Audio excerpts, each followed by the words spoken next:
क्या आपने कभी सोचा है कि एक तारीख सिर्फ कैलेंडर पर लिखी हुई नहीं होती? कभी कभी एक तारीख इतिहास की धारा बदल देती है, पीढ़ियों की भावनाओं को झकझोर देती है और एक राष्ट्र की गति को नई दिशा दे देती है। 6 दिसंबर 1992 ये वही तारीख है जिसने सिर्फ अयोध्या को नहीं बल्कि भारत की राजनीति, समाज और धार्मिक माहौल को हमेशा के लिए बदल दिया।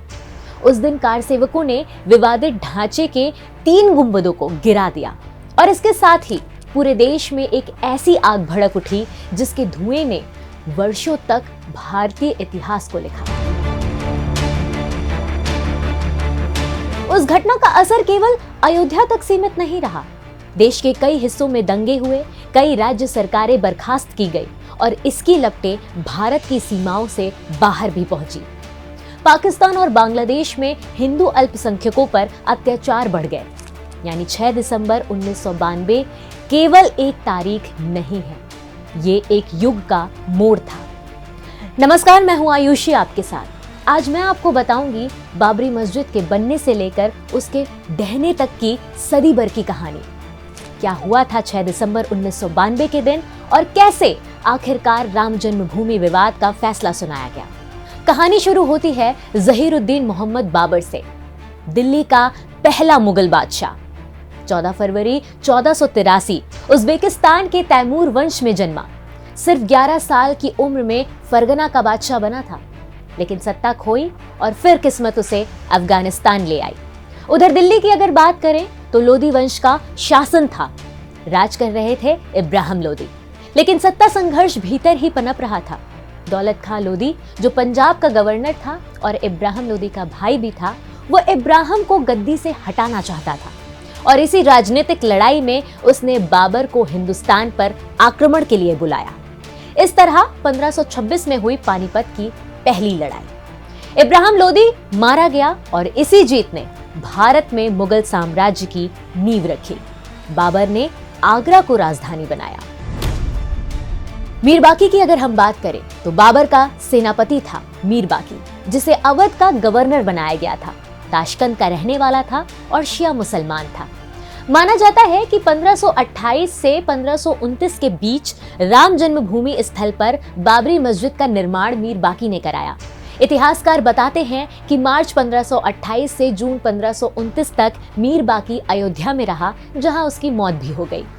बाद में मस्जिद की भीतरी दीवार पर फारसी शिलालेख मिला, जो कि 1528 का बताया जाता है। लेकिन सवाल यही उठा, क्या मस्जिद किसी मंदिर को गिराकर बनाई गई थी? ऐतिहासिक साक्ष्य की अगर हम बात करें तो 1608 से 1611 के बीच में विलियम फिंच ब्रिटिश यात्री ने अयोध्या का दौरा किया। उन्होंने अपनी डायरी में लिखा, अयोध्या में भगवान राम का महल अब खंडरों में बदल चुका है, जहां अब हिंदू पुरोहित अवशेषों की पूजा करते हैं, जिसे रामकोट कहा जाता है। मुगल शहजादी और औरंगजेब की पोती ने भी अपनी किताब में लिखा, मूर्ति पूजकों के साथ नरमी नहीं बरतनी चाहिए, उनसे जजिया वसूला जाए और कृष्ण जन्मभूमि, राम जन्मभूमि, सीता रसोई और हनुमानगढ़ी को तोड़कर नमाज के लिए उस जगह का इस्तेमाल किया जाए। 2003 की अगर हम बात करें तो पुरातत्व खुदाई की उस समय बात सामने आई थी। क्या मंदिर तोड़कर मस्जिद बनाई गई थी? इस सत्य को खोजने के लिए 5 मार्च 2003 को इलाहाबाद कोर्ट ने ASI यानी कि आर्कियोलॉजिकल सर्वे ऑफ इंडिया को खुदाई का आदेश दिया। खुदाई में हिंदू और मुस्लिम दोनों पक्ष शामिल रहे ताकि पारदर्शिता बनी रहे। 12 मार्च से 7 अगस्त 2003 के बीच खुदाई हुई और मूर्तियां, सिक्के और संरचनात्मक अवशेष मिले जिनका संबंध गुप्त और शुंग काल से था, और कई प्रतिमाएं भी वही थी जिनका उल्लेख हिंदू धर्म ग्रंथों में मिलता है। 7 अप्रैल 1984 को दिल्ली में हिंदू समूहों ने राम जन्मभूमि मुक्ति यज्ञ समिति बनाई और कई जगहों पर रथ यात्रा करने का प्रण लिया, पर यह मुद्दा फिर राष्ट्रीय मुद्दा बन गया। इस समिति का उद्देश्य था कि विवादित ढांचे की जगह राम मंदिर बनना चाहिए। 1986 का साल, उमेश चंद्र पांडे नाम के एक वकील ने विवादित परिसर को खोलने के लिए फैजाबाद कोर्ट में अर्जी डाली, जिसे 28 जनवरी 1986 को फैजाबाद कोर्ट के मुंसिफ मजिस्ट्रेट हरिशंकर दुबे ने खारिज कर दिया। लेकिन एक बार फिर उमेश चंद्र ने फिर से एक और अर्जी डाली और इस बार इसको रिजेक्ट नहीं किया गया। जज कृष्ण मोहन पांडे ने विवादित ढांचे को खोलने का फैसला सुनाया। 1 फरवरी 1986 को ताला खोला गया और बहुत तेजी के साथ ये काम हुआ और ऐसा जताया गया कि राजीव गांधी सरकार की ओर से ये परिसर खुलवाया गया है क्योंकि शाहबानो वाले केस में सरकार के दखल से हिंदू पक्ष का एक बड़ा तबका कांग्रेस से नाराज था, तो यहाँ तुष्टीकरण की राजनीति देखी गई। इन सब के बीच आपको एक और बात बताना चाहूंगी कि अयोध्या विवाद में 9 नवंबर 1989 की तारीख बेहद महत्वपूर्ण है। ये वही दिन था जब विश्व हिंदू परिषद ने हजारों हिंदू समर्थकों के साथ अयोध्या में राम मंदिर का शिलान्यास किया था। शिलान्यास की पहली ईंट कामेश्वर चौपाल नाम के एक दलित युवक ने रखी थी। 25 सितंबर 1990 को तत्कालीन बीजेपी अध्यक्ष लाल कृष्ण आडवाणी ने गुजरात के सोमनाथ से अयोध्या तक रथ यात्रा निकालने का ऐलान किया। केंद्र में इस समय वीपी सिंह की सरकार थी जिसे बीजेपी समर्थन दे रही थी। इस रथ यात्रा के संयोजक प्रमोद महाजन थे, लेकिन गुजरात में इस यात्रा की रणनीति को पूरा संभाल रहे थे नरेंद्र मोदी। अब ये यात्रा जब बिहार पहुंची तो तत्कालीन सीएम लालू प्रसाद यादव ने आडवाणी की गिरफ्तारी के ऑर्डर दे दिए और उन्हें गिरफ्तार कर लिया गया। वही बात अयोध्या की करें तो 24 अक्टूबर से वहां कर्फ्यू लग गया था। उस समय उत्तर प्रदेश के सीएम मुलायम सिंह यादव थे, लेकिन कार सेवक अयोध्या में पहुंचने लगे थे। 30 अक्टूबर को कार सेवकों का भारी जत्था विवादित ढांचे की ओर बढ़ा और वहीं हालात बिगड़ने शुरू हो गए।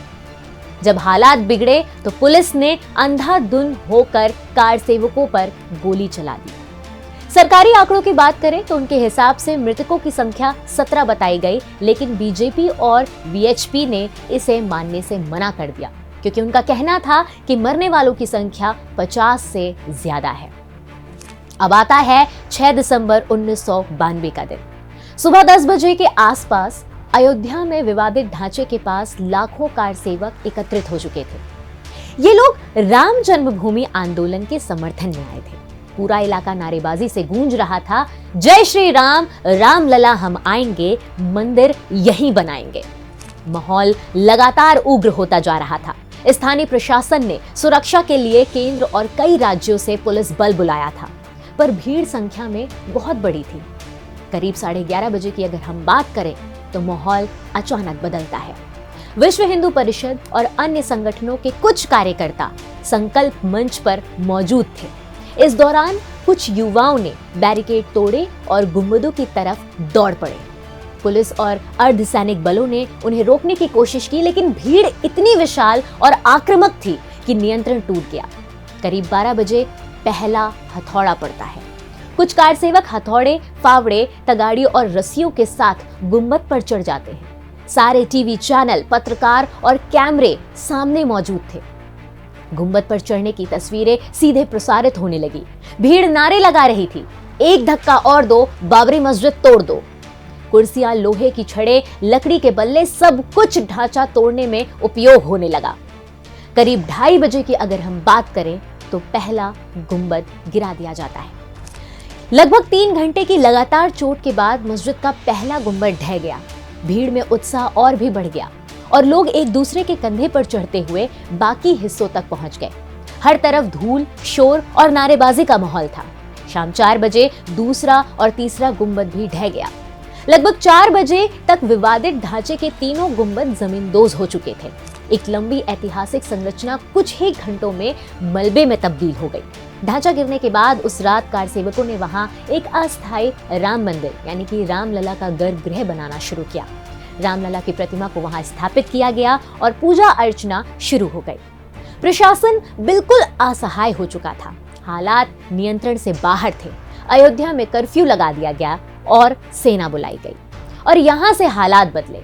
9 नवंबर 2019 को देश की सर्वोच्च अदालत ने अपना फैसला सुनाया। चीफ जस्टिस रंजन गोगोई की 5 सदस्यीय बेंच ने सर्वसम्मति से फैसला सुनाया कि 2.77 एकड़ विवादित जमीन राम मंदिर निर्माण के लिए दी जाएगी। साथ ही वहीं मस्जिद बनाने के लिए चीफ जस्टिस ने मुस्लिम पक्ष को 5 एकड़ वैकल्पिक जमीन देने का फैसला लिया। चीफ जस्टिस का कहना था कि राम जन्मभूमि हिंदुओं की आस्था है और ये निर्विवादित है।